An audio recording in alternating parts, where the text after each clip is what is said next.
कि किसी ने बड़े कमाल की बात कही है कि रात सुबह का इंतजार नहीं करती और खुशबू मौसम का इंतजार नहीं करती। जो भी जिंदगी में मिला है उसको खुशी से जीवो, क्योंकि जिंदगी कभी वक्त का इंतजार नहीं करती। नमस्कार दोस्तों, मैं बीएन राजस्थानी फिर से हाजिर हूं एक छोटी सी प्रेरणादायी कहानी लेकर के। और आज की अपनी कहानी का शीर्षक है आशा है तो जीवन है। तो मित्रों, एक बार किसी राजा ने अपने दरबार में किन्हीं दो व्यक्तियों को फांसी की सजा सुना दी और 3 दिन का उनको समय दिया गया कि 3 दिन बाद में इनको फांसी की सजा दे दी जाएगी। और दोनों अपराधी कारावास में बंद थे।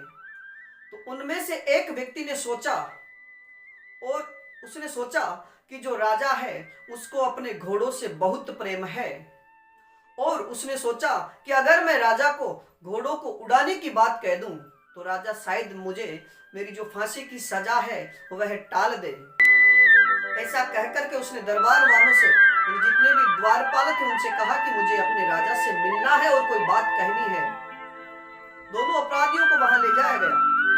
उनमें से एक अपराधी ने राजा से कहा कि महाराज, अगर आप मुझे इजाजत दें तो 1 साल के अंदर अंदर मैं आपके जो घोड़ा है, जो प्रिय घोड़ा है, उसको मैं उड़ना सिखा सकता हूं। तो राजा ने सोचा कि अगर यह व्यक्ति ऐसा कर सकता है तो संसार में उड़ने वाले घोड़े का मालिक मैं हो जाऊंगा और एक चक्रवर्ती सम्राट बन जाऊंगा। तो उस राजा ने उसकी फांसी की जो सजा थी उसको माफ कर दिया और कहा कि तुम अपने हमारे जो घोड़े हैं उनको तुम उड़ने की जो प्रशिक्षण है वो दीजिए, उड़ने का प्रशिक्षण दीजिए। यह बात जो दूसरा अपराधी था उसे पता चली, यानी वो पास में था, उसने उसे अपने मित्र को अविश्वास की दृष्टि से देखा और कहा कि घोड़ा कभी नहीं उड़ सकता, फिर भी तुमने झूठ बोल करके राजा से अपना जीवन 1 साल के लिए मांग लिया, यानी आपने अपनी जो जिंदगी है उसको 1 साल बढ़ा लिया है। तो उस पहले अपराधी ने अपने मित्र से कहा कि मित्र, मैंने अपनी जिंदगी को 1 साल का मौका नहीं बल्कि 4 प्रकार से स्वतंत्रताएं प्रदान की है, यानी मैंने अपने आप को 4 प्रकार की स्वतंत्रताएं प्रदान की है।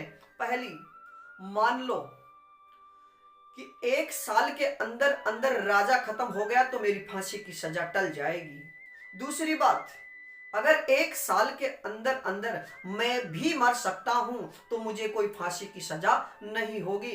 तीसरी बात, अगर 1 साल पूरा होने से पहले राजा का प्रिय घोड़ा मर गया तो भी मुझे फांसी की सजा नहीं होगी, क्योंकि उड़ाने के लिए घोड़ा बचेगा नहीं।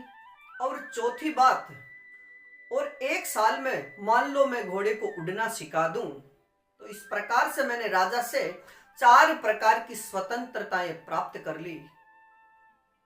तो मित्रों, इस कहानी से हमें यही सीख मिलती है कि जिंदगी में चाहे किसी भी प्रकार की परेशानी आए, हमें अपने आत्मविश्वास को नहीं छोड़ना चाहिए।